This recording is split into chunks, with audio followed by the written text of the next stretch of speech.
Good evening, Mr. Chandrasekaran. We meet in difficult times, at a time when this country has seen probably the worst air crash in recent times, at a time we can still hear probably the cries of help that may have gone out at that time.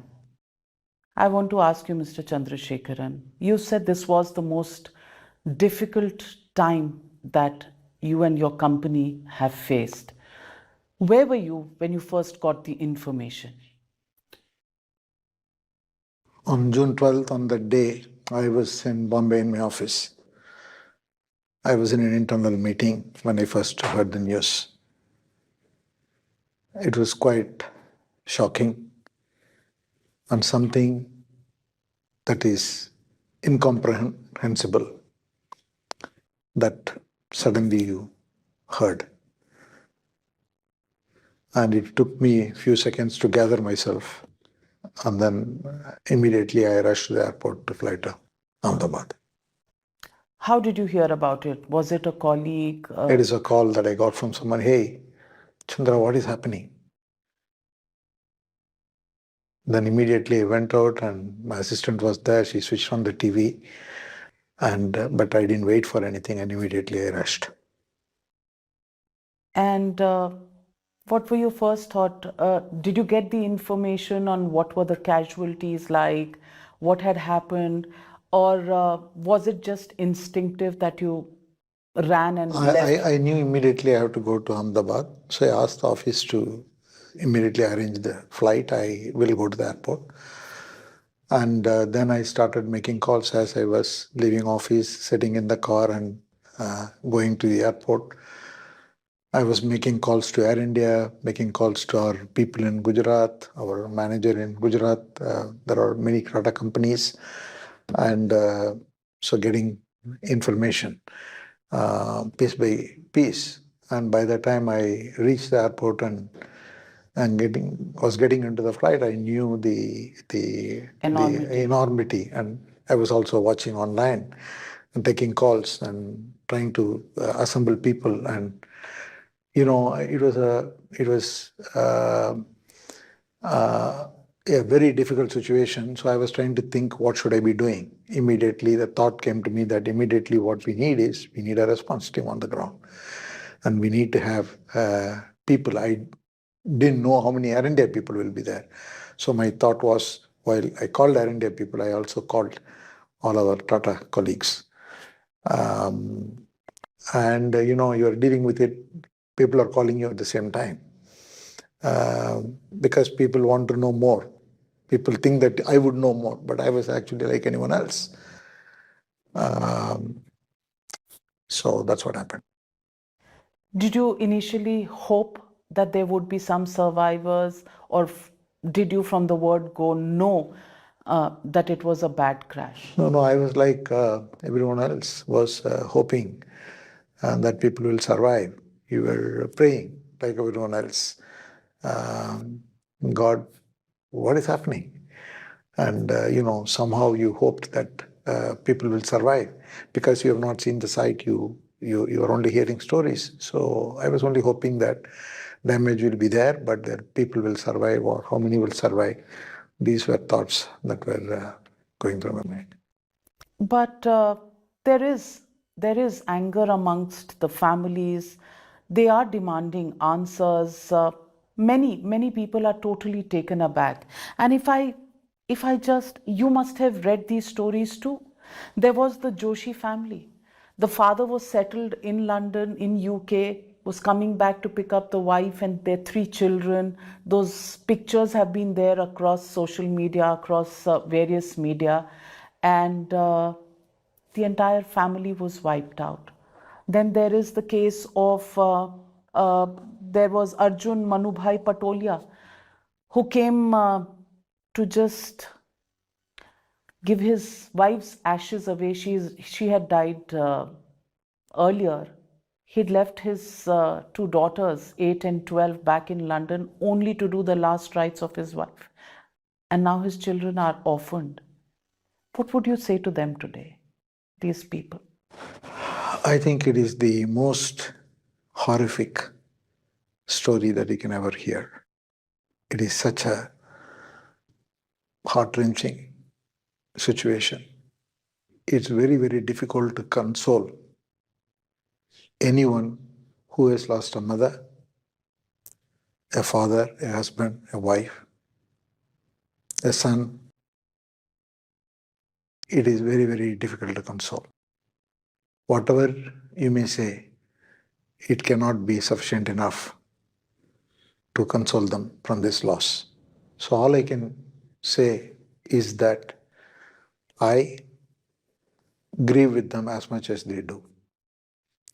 And when I say this, I mean it for me and all my Tata colleagues. We just want to consider them as part of the Tata family for life. But there is no life. It is. They have gone. But the families that they live today, we just have to be with them. All we can promise is we will be with them and I will be with them. But it's very, very hard to console because you How? can't get the life back. How would you be with them? In what Helping way? them in every which way, now and in the future. Those two young girls, 8-year-old and 12-year-old, what are they going to do without their parents, and how will the Tata Group be with them? So there are structures we want to put in place.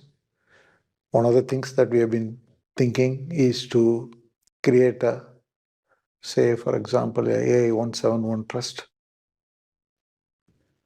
and then which will be available to them to look after. But there are many things, it's only not the financial need. There may be other needs.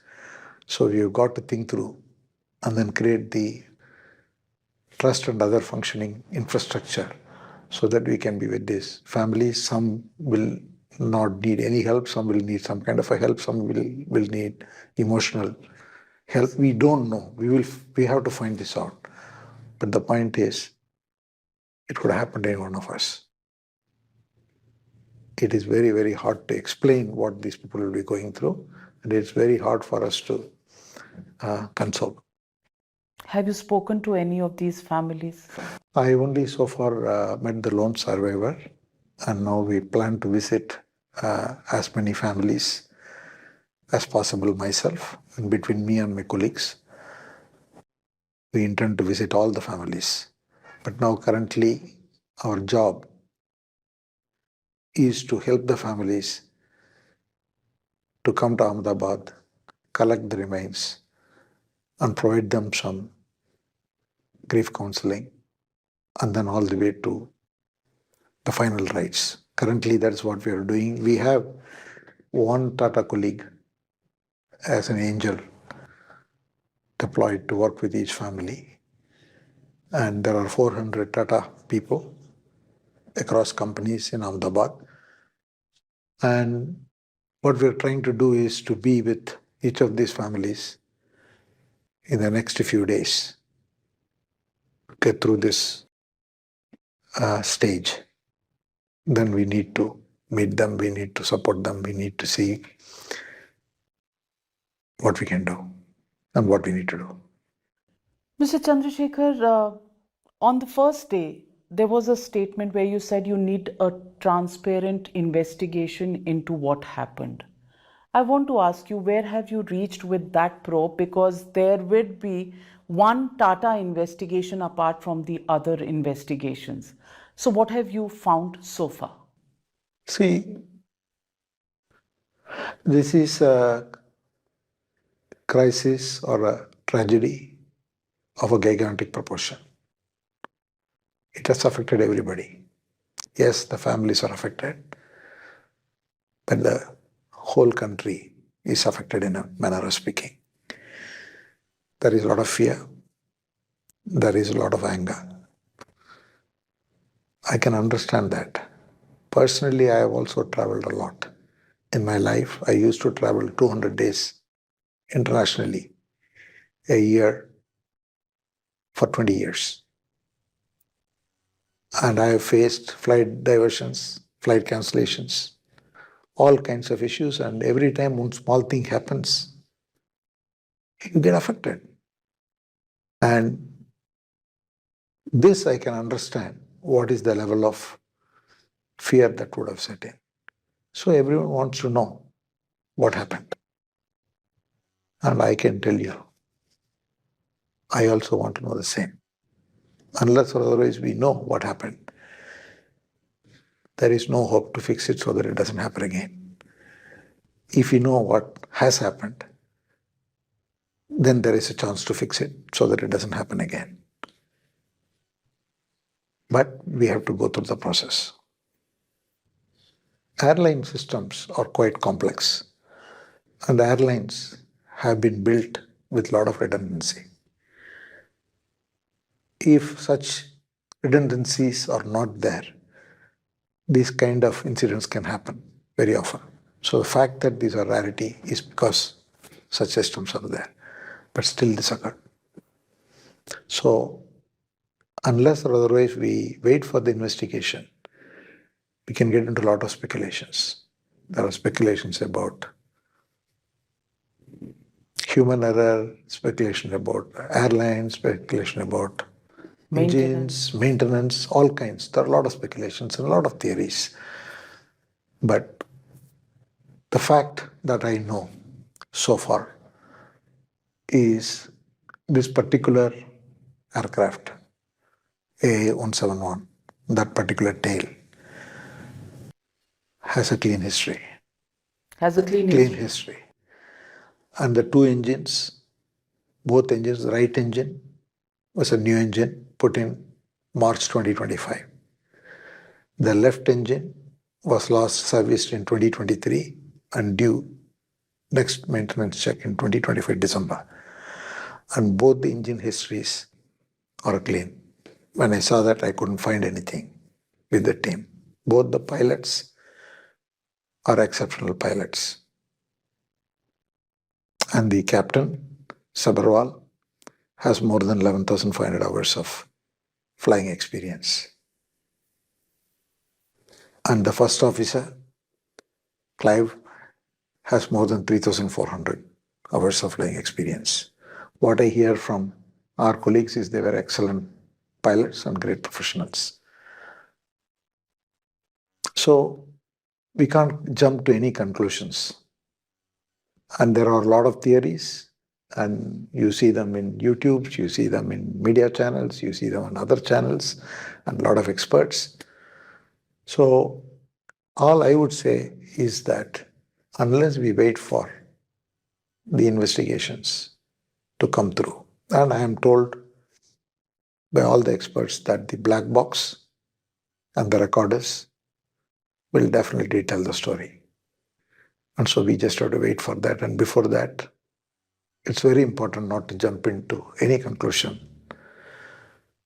So if you're saying everything was perfect, the engines, one was new, one was due for servicing only by the end of the year, then what went wrong? There are two questions. There are two questions that are being speculated on. There are only 2% of air crashes worldwide where the crash happens in the ascending period of the aircraft. Only 2%. And this AI 171 was one of those flights where, while taking off, the crash happened. With such low data in terms of percentage probability, what happened? See, Navika, as I said, I am not an expert to be able to decipher this.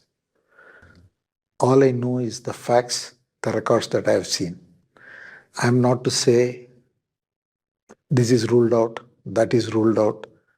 I can't say any of that. And that has to come out of investigation. Till then, we've got to be patient. And there is no way to draw any conclusions. And I know exactly what you know. Anything more than that, I But have. you're the Tata Group, and you said you would have I have a separate investigation. No, we can't do any separate. Preliminary. We can't do any separate investigation. All the records will be with the DGCA, and the DGCA has set up those commissions, and they will do the investigation. There is no independent investigation possible. So no preliminary probe by Air India itself, internal probe? There is nothing we can do. We can only see our records. Were there any red flags? Were there any maintenance red flags that had been put out by DGCA? We understand two I show have cause seen this. notices. I have seen this record for these aircrafts and the engines and the pilot record. I sat with the team, discussed this, and I didn't see any red flags. Nor did they highlight any red flags. So now we need to wait for the investigation. Nothing from DGCA? Nothing from DGC yet.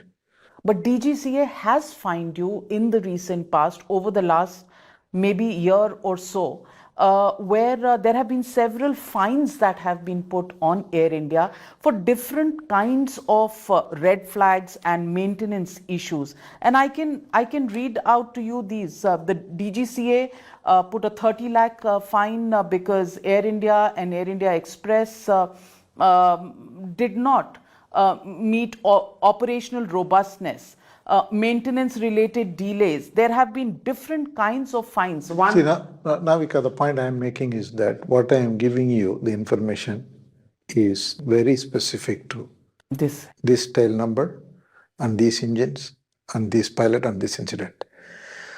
And any safety related issues, we take it very seriously. See, there are two things in the airline. One is very core, which is the safety, and there are other things that you have to do. And all I would say is that anything safety related, the first thing after we took over, and there are many things you yourself, there are many makeup issues that are there. Still, there are some IFEs don't work, some seats don't function. Okay, those are customer experience issues. We are trying to sort them out. They are different from safety issues.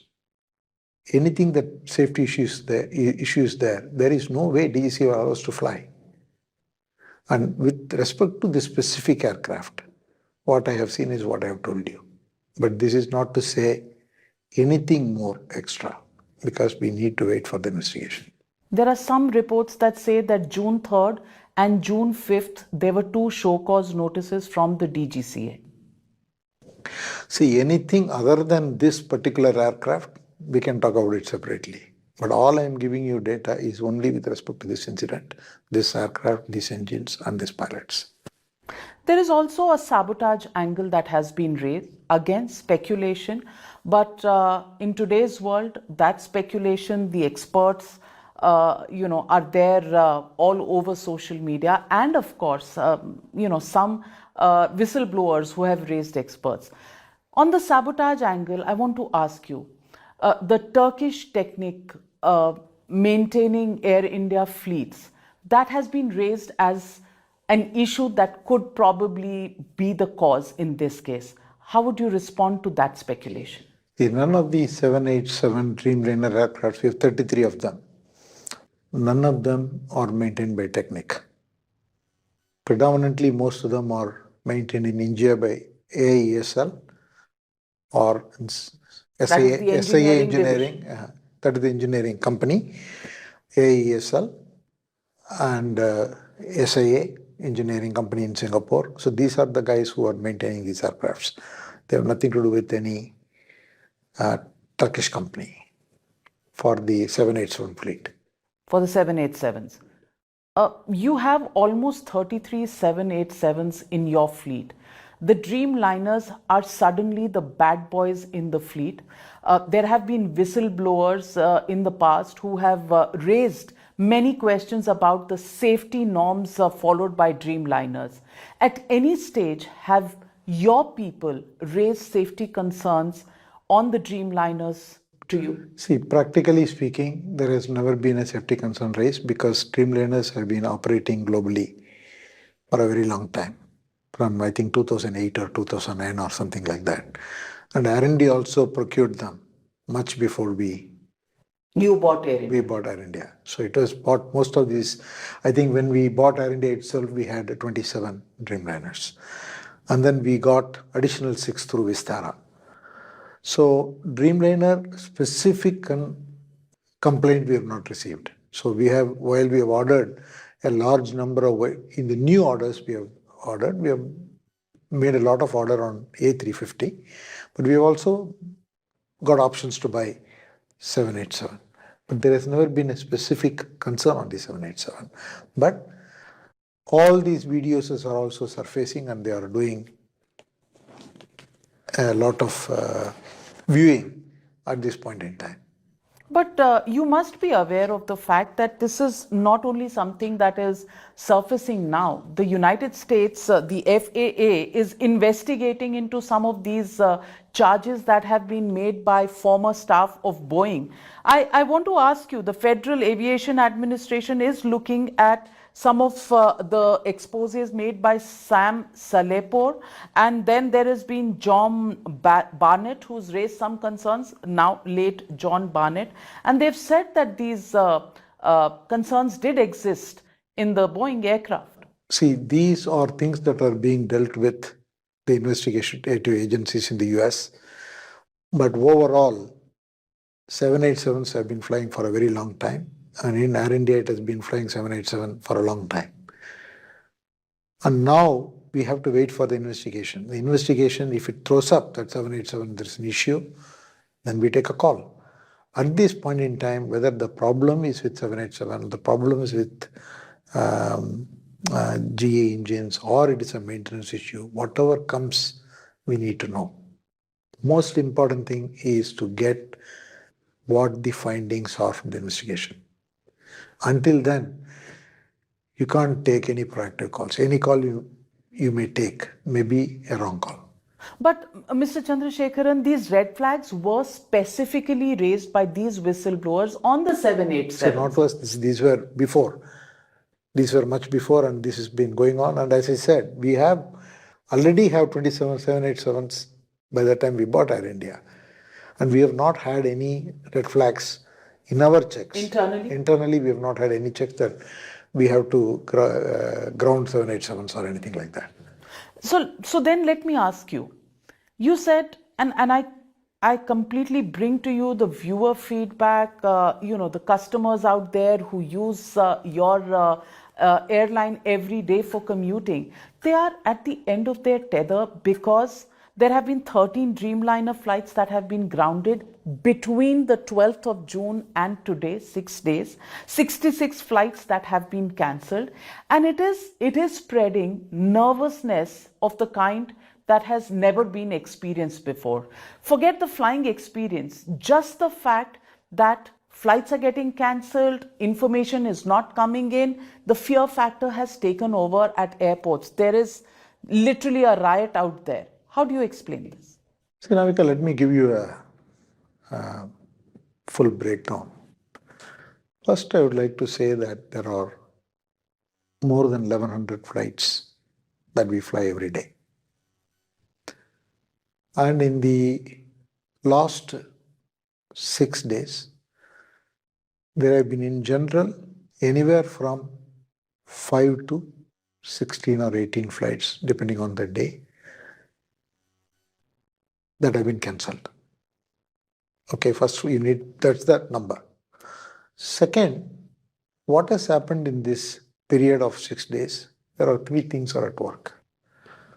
The first thing is, we have had to go through the DGCA checks.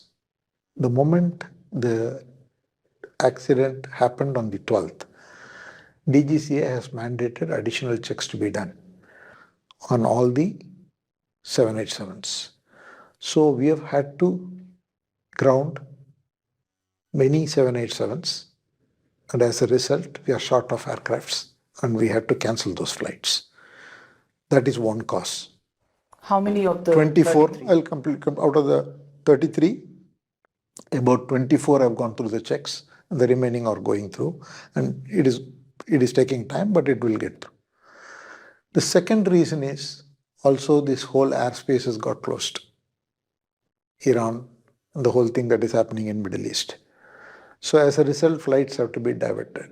When the flights are diverted, many other flights gets cancelled.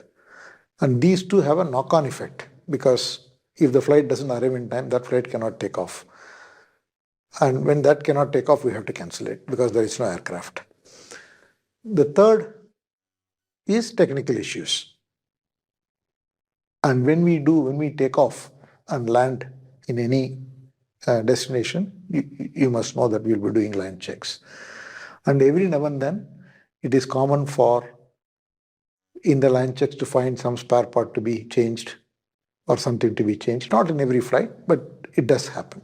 So because of that, there may be delays. If the spare part is there immediately, they change and immediately they take off. If the spare part is going to take time, and even if it comes and then they fix it, they may lose the slot of Taking off, yeah. not taking off or landing, because they will close the airports at 10 o'clock, some places, etc. So these are the three things that have caused. It is not all our technical errors, but I agree with you. Air India could have been very proactive in terms of every day saying, if they are cancelling, why are they cancelling? As opposed to a flight getting cancelled, and in these 6 days, because see, normally if they had not communicated, then it wouldn't create so much fear. But because of what happened on the June 12th, anytime there is something happens to a delay or a diversion or a cancellation, even if I was traveling, I will be afraid. That is what has happened. So we've got to do a better job of communication. We have not been good at it. You are admitting that communication hasn't been very strong. Absolutely. And what are the corrective measures that you are undertaking? So we have set up a communication team. On top of what we have in Air India, there is a regular comms team, and we have put a strategic communication team in place in the last 3 days. And today we have put out the first comprehensive media statement explaining all this, what happened on the June 12th, and subsequently why there has been so many cancellations. When you say, and give them this number, this is the total number of flights, 1,100 flights we take, this is the cancellations, and why these cancellations have happened. And then we have taken an additional step.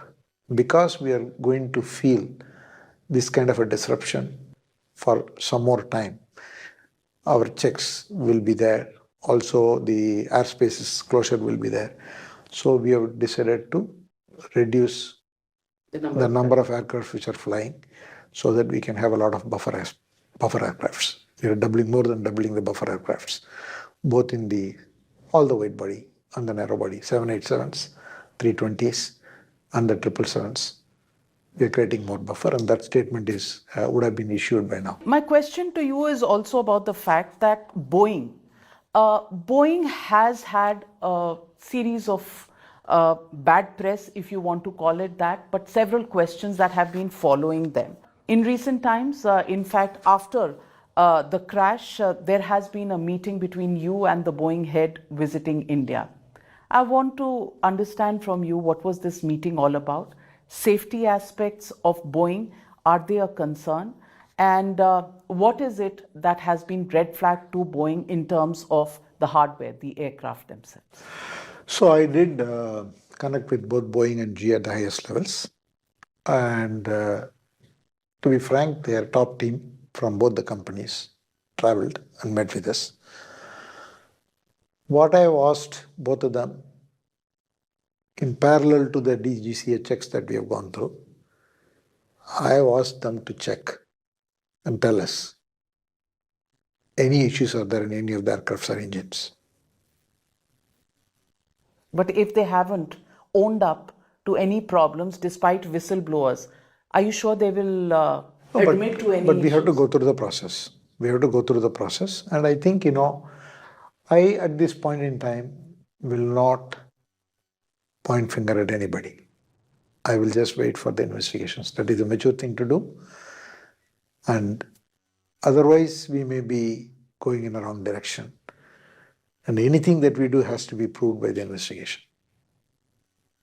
But now I as partners, as OEMs, so I asked them to work with our team, bring their best experts, and take a look. It is like you want to check as much as you can. I have full faith in the DGCA system, and they do a very rigorous check. And if they are not happy, they are not going to be happy. So having said that, but I also thought I should do this additional check, because in the position I am in, I want to do everything in my power to ensure safety. What were your conversations with Stephanie Pope? Because many people are today talking about the spate of technical snags, in quotes, that have hit Air India in the recent week. Are these technical snags because of design issues, or are they regular stuff that often crop up? See, as I said, the numbers that you have said comprises multiple groupings. Some are very deliberate grounding of planes because we had to go through the DGCA type checks. Then a certain number had to go through or cancel primarily because of this airspace closure and diversions and disruptions due to that and the knock-on effect. Then there is a third category. So since we have not explained all of this, so every cancellation has been reported in the media, and I don't blame the media. I totally hold Air India and our team to account that we have to do a better job of communication. Since that was not done, everything is reported as a technical snag. But none of these technical snags are of the nature that the aircraft cannot fly. It is some part missing, something missing so far. And this is not to say that something else I will not see in the future. So at this point in time, this is the status. There is a, So Tata's. we have to give a very strong communication on a daily basis, at least for the time being, till such time the confidence is restored.